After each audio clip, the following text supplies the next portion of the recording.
رحیم کہا ہے میں نے اس کی باپ کی قبر کو نور سے معمور فرما دیا ہے، نور سے بھر دی ہے قبر، برکت سے بھر دی ہے۔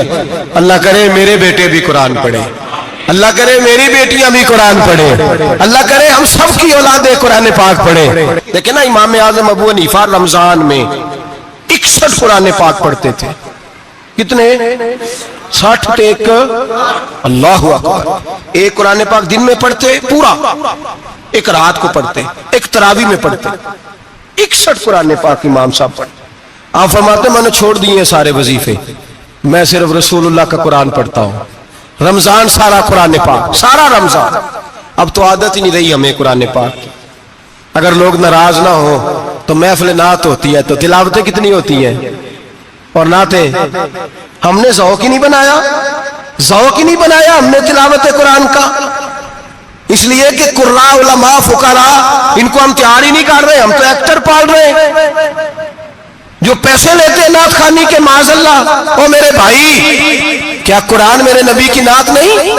حضرت عائشہ صدیقہ رضی اللہ تعالیٰ عنہ کے پاس صحابہ گئے، کہنے لگے اماں جی ہمیں نبی پاک کا اخلاق بتلائیں، تو اماں جی کہنے لگی جاؤ جا کے قرآن پاک پڑھو، قال خلقہ القرآن، سارا قرآن میرے نبی کے اخلاق کا ہی نام ہے، یہ ساری نعت ہے، یہ ساری نعت۔ اس نعت کو سننے لوگ کیوں نہیں آتے؟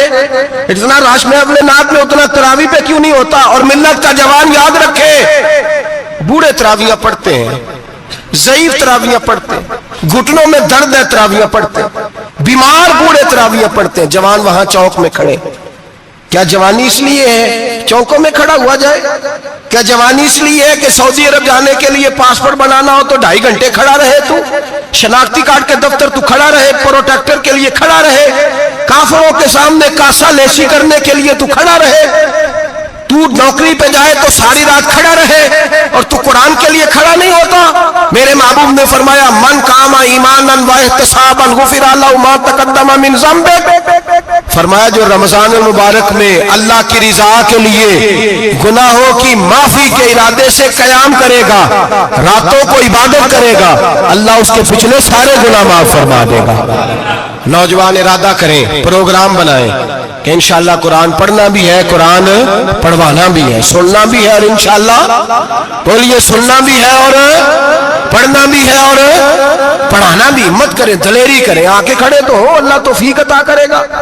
پہلی بات یہ کہ روزہ رکھیں، دوسری بات یہ کہ قرآن پاک کی تلاوت کریں، اور روزہ رکھیں تو روزے کے سارے حسن سمیت اسے رکھیں۔ نبی پاک نے فرمایا رمضان غمخواری کا مہینہ ہے، غمخواری کریں۔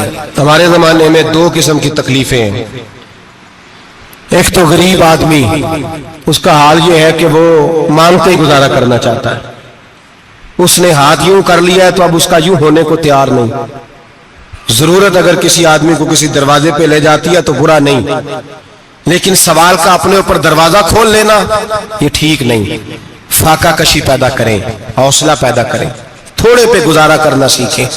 غریبوں کو بھی اجازت نہیں کہ وہ نکل کھڑے ہوں میدان میں مانگنے کے لیے، ٹولیاں نکلتی ہیں رمضان میں، جتھے نکلتے ہیں خیرات کٹھی کرنے والے۔ بچیں، میرے نبی پاک صلی اللہ علیہ وسلم نے فرمایا جس نے بغیر ضرورت کے سوال کیا جب قیامت کے دن آئے گا تو اس کے چہرے کے اوپر گوشت نہیں ہوگا، صرف ڈھانچہ ہی ہوگا۔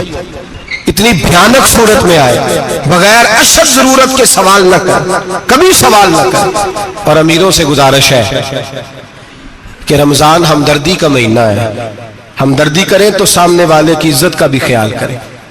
یہ بات درست ہے کہ غریب سیاڑا نہیں ہوتا، اس لیے کہ جس کی جیب میں پیسے نہیں ہوتے بھائی اسے عقل بھی نہیں ہوتی، جس کے گھر کار نہیں ہوتی اسے چلانے کا طریقہ، جس کے گھر اوون نہیں ہوتا اسے چلانے کا طریقہ بھی نہیں آتا، جس کے گھر میں چیزیں ہوتی ہیں اسے چلانا بھی آ جاتا ہے، جدے کر دانے اودے کملے بھی اس کے سیانے ہو جاتے ہیں۔ تو چودھری صاحب، سیٹھ صاحب، نواب صاحب آٹا تقسیم کرتے ہیں، کھڑے ہو کے فوٹو کھچاتے ہیں، فیس بک پہ دیتے ہیں، اور ایک آٹے کا تھیلا اور 10 اخباروں میں فوٹو۔ اللہ سے ڈریں، رمضان ہمدردی کا مہینہ، ہمدردی کا، غریب کو دیں تو اس کی عزت کو رسوا نہ کریں۔ میرے نبی پاک علیہ السلام کے صحابی حضرت عبداللہ ابن عمر رضی اللہ تعالیٰ عنہ ڈھونڈ کے لاتے تھے مسکینوں کو، ڈھونڈ کے، اور جب لاتے تھے تو اپنے دسترخوان پر بٹھا کر اپنے ساتھ افطاری کرایا کرتے تھے۔ اور پھر فرمایا اللہ تعالیٰ نے لن تنالوا البر حتی تنفقوا مما تحبون، اللہ کے راستے میں وہ چیز دینی ہے جو تمہیں زیادہ پیاری ہو۔ کون سی چیز جو تمہیں، میں تھوڑا سا بے باک ہوں، بعض دوستوں کے ساتھ، سب کے ساتھ نہیں۔ ایک دوست مدرسے میں گھی دینے آئے ایک دفعہ، تو وہ والا گھی دے گئے جو سب سے سستا تھا، تو میں نے کہا مجھے دیانتداری سے بچائے، آپ یہی کھاتے ہیں گھر میں؟ کہنے لگے نہیں۔ تو میں نے کہا پھر ہم نے بچے مارنے کے لیے تو نہیں نہ رکھے ہوئے، کیا وہ والا گھی اللہ کے راستے میں پیاری چیز دے رہی ہے نا، اس لیے گلے گلے نوٹ لوگ مسجد کے گلے میں ڈال جاتے ہیں، پھٹے ہوئے ڈال جاتے ہیں، کہتے ہیں جوڑ لیں گے مولوی صاحب۔ اور خدا کے بندے پیاری چیز دینی تھی تو نے، اور تو نے اس کا ترجمہ الٹ کر لیا ہے۔ سمجھ لیں رمضان المبارک میں کسی غریب کی مدد کرنی ہے تو ساتھ اس کی عزت بھی کرنی ہے۔ نبی پاک علیہ السلام کے دروازے پر جب سے، یہ جملہ ایک ہے لیکن بڑا قیمتی ہے، صحابہ کہتے ہیں جب ہم دروازہ رسول پہ جاتے تھے خیرات بھی ملتی تھی اور عزت بھی ملتی تھی۔ خود بھیک دے خود ہی کہیں منگتے کا بھلا ہو، خیرات بھی ملتی تھی اور عزت بھی ملتی تھی۔ نبی پاک ساتھ عزت بھی دیتے تھے، مسکین کو غریب کو دیں اور خیر خائی کریں، جوتے بیچنے والے جوتوں کے ریٹ سستے کریں، کپڑا بیچنے والے کپڑے کا ریٹ، درزی صاحب بھی ریٹ سستا کریں، دکاندار بھی چیزوں کا ریٹ، حکیم صاحب پیسے کم لیں، ڈاکٹر پیسے کم کریں، حکومت نرخوں میں کمی کرے، اور یہ کام اجتماعی طور پہ کریں۔ میرے نبی پاک نے فرمایا رمضان غمخواری کا مہینہ ہے، اس میں غمخواری کرنی ہے، دوسرے کا خیال کریں، احسان کریں، قربانی کریں۔ یہاں ہر چیز کا ریٹ بڑھ جاتا ہے رمضان شریف میں، ہر آدمی کہتا ہے میرا سیزن آ گیا ہے، توجہ بڑھائیں، خیال کریں، غمخواری کا مہینہ ہے۔ اور پھر آپ لوگوں سے یہ بھی گزارش ہے کہ رمضان المبارک کا جب مہینہ آئے تو جس آدمی کے ساتھ نیکی کرنی ہے وقت پہ کریں، کسی غریب کو پیسے دینے ہیں، کپڑے دینے ہیں تو یکم رمضان کو دیں۔ میں اکثر دوستوں سے پوچھتا ہوں، میں کہتا ہوں قاری صاحب نو جوڑا کدو دیندے ہو؟ کہندے ستیویں والے دن۔ میں کہ مینوں لگ گئی سمجھ، تہاڈی سازش ہے کدھر سواں کے پا نہ لوے، ایویں مولوی چودھری صاحب دے نال دے کپڑے پا لے تے کتے لکھیا ہے اینوں دینا ہے ستیویں؟ تسی دسو ستیویں والے دن کو درزی سی کے دیندا ہے، انہوں 3 گنا بھی پیسے دئیے تو کہندہ جیڑے باقی نے انہوں نے نہیں بٹن پہ لگ دے میرے کو، کتھوں جوڑا سی کے، تو کس دن دیتے ہو قاری صاحب کو؟ کیا مقصد ہے؟ پہننے کے لیے دے رہے ہو یا اس لیے دے رہے ہو کہ نہ پہن سکے؟ تو بھائی آپ جب کسی کو کچھ چیز دیں گے تو کب دیں گے؟ جب وہ استعمال کر سکے۔ غریب کو لوگ فطرانہ دینے جاتے ہیں عید سے 1 دن پہلے، تو کیا کرے گا اس کا؟ وہ نہ تو کپڑے خرید سکا نہ روٹی لا سکا، بلکہ میرے حضرت صاحب فرماتے ہیں رمضان سے پہلے دے دو، رمضان کی نیت کر کے رمضان سے 1-2 دن پہلے دے دو، اللہ رمضان جتنا ثواب ہی عطا فرمائے گا۔ رمضان سے پہلے دو جس کو کچھ ہے دن، قبل از وقت تیاری کرو۔ اور میرے قبلہ حضرت صاحب فرمایا کرتے اپنے کپڑے بعد میں، غریب کے بچوں کے کپڑے پہلے، اپنے گھر کی ضروریات بعد میں، غریبوں کی ضروریات، اس لیے کہ اللہ پاک نے ان کا رزق بھی ہمارے گھر بھیج دیا ہے، ہماری ڈیوٹی لگائی ہے کہ تم نے بانٹنا، بانٹنے والے بنو، اور یہ ذہن بنائے کہ پتہ نہیں کس کا حصہ تھا جو اللہ نے میرے گھر بھیجا، یہ ذہن بنا کے بانٹ، اور جس کو دینے جائیں ہاں آپ کو اجازت ہے تھوڑا بہت پتہ کرنے کی، لیکن تھوڑا بہت تفتیش کرنے کی اجازت، بال کی کھال اتارنے کی اجازت۔ میں نے دیکھا ہے لوگ غریبوں کا انٹرویو لیتے ہیں، تیرا تو فلانا کمانے والا نہیں، تیرا تو فلاں بچہ، او بھائی بہت سارے غریب ایسے ہیں، بڑے ہیں جو کمانے کی کوشش کرتے ہیں لیکن ان کا سبب نہیں بنتا۔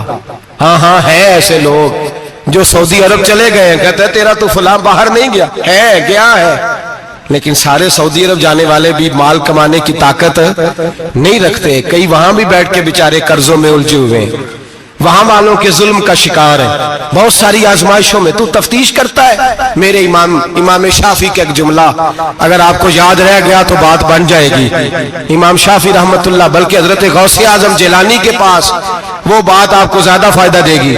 حضرت غوث اعظم جیلانی کو ان کا ایک مرید سمجھانے لگ گیا، کہنے لگا حضرت جی آپ سب کو دیتے رہتے ہیں، ہر بندہ مستحق نہیں ہوتا، ذرا ٹٹول کے دیا کریں۔ تو غوث اعظم جیلانی فرمانے لگے بھائی مجھے تو لگتا ہے تو بھی ان چیزوں کا مستحق نہیں تھا جو اللہ نے تجھے عطا کر دی ہے، پہلے تو بتا تو مستحق تھا، تجھے اپنی حیثیت اوقات کا پتہ ہے جو اللہ نے تجھے دے دیا؟ طاقت تھی، کوالٹی تھی، تیرے اندر وہ صلاحیت تھی؟ رب نے تو نہیں تیری تفتیش کی کہ تو قابل ہے کہ نہیں، تو اللہ کے بندوں کی تفتیش کرتا پڑتا ہے؟ امام شافعی فرمایا کرتے، امام شافعی فرماتے رب تجھے پرکھ کے نہیں دیتا، ٹٹول کے نہیں دیتا، رسوا کر کے نہیں دیتا، تو غریبوں کے ساتھ یہ سارا ظلم کیوں کرتا ہے؟ بس پتہ چل گیا وہ ضرورت مند ہے تو دے، اس لیے کہ اجر تجھے غریب نے نہیں دینا، اجر اللہ نے دینا ہے، اور اللہ اجر عمل پہ نہیں دیتا، اللہ تو نیت پہ اجر عطا فرماتا ہے۔ تو نیت دیکھ تیری کس طرح کی، تو میرے بھائی غریب کو دے، قبل از وقت دے۔ رمضان مبارک میں چوتھا کام، بات آخری اور چوتھا کام سنیں، رمضان میں دین سیکھیں۔ شیطان قید ہوتا ہے زیادہ سے زیادہ، اور جب آدمیوں کا پیٹ خالی ہوتا ہے نا تو ذہن جو ہوتا ہے نا وہ بھی اس کا فریش ہوتا ہے، اس میں کوشش کریں دین سیکھنے کی۔ میرے نبی کریم صلی اللہ علیہ وسلم نے اس دین کو علم کا دین قرار دیا ہے، شعور کا دین قرار دیا ہے، فہم کا دین قرار دیا۔ نبی پاک صلی اللہ علیہ وسلم نے فرمایا ایک عبادت کرنے والا عشاء کے بعد کھڑا ہو اور فجر تک نماز پڑھتا رہے، ایک عالم دین عشاء پڑھ کے سو جائے، اٹھ کے فجر پڑھ لے، تو وہ 70 عبادت کرنے والوں کا درجہ زیادہ نہیں، عالم کا درجہ پھر بھی زیادہ ہے، اس عالم دین کا درجہ زیادہ ہے، اس لیے کہ وہ لوگوں کو آگاہی دیتا ہے، شعور بخشتا ہے۔ یہ دین جو ہے یہ، اور نبی پاک صلی اللہ علیہ وسلم نے فرمایا عبادت کرنے والے پر عالم کا درجہ اتنا ہی زیادہ ہے جتنا میرا درجہ اپنے غلاموں پر زیادہ ہے۔ عالم کو حضور نے اتنا بڑا مقام دیا، دین سیکھیں، شعور حاصل کریں، یہ فقاہت کا دین ہے، شعور حاصل کرنے کا دین ہے۔ اور نبی پاک صلی اللہ علیہ وسلم نے فرمایا دین کی ایک بات سیکھ لینا 1000 نفل پڑھنے سے زیادہ درجہ رکھتی ہے، دین کی ایک بات سیکھ لینا 1000 جنازے میں شرکت سے زیادہ درجہ رکھتی، دین کی ایک بات سیکھ لینا، میرے نبی پاک صلی اللہ تعالی علیہ وسلم ارشاد فرماتے 1000 مریض کی عیادت کرنے سے زیادہ درجہ رکھتی۔ فرمایا جس نے رات کے ایک لمحے میں دین کی ایک بات سیکھی، اللہ اسے ساری رات عبادت کرنے سے زیادہ ثواب عطا فرمائے گا۔ میرے اچھا فرمایا کرتے جب سیکھنے والے کو یہ ثواب ملے گا تو بتائیے سکھانے والے کو کتنا ثواب۔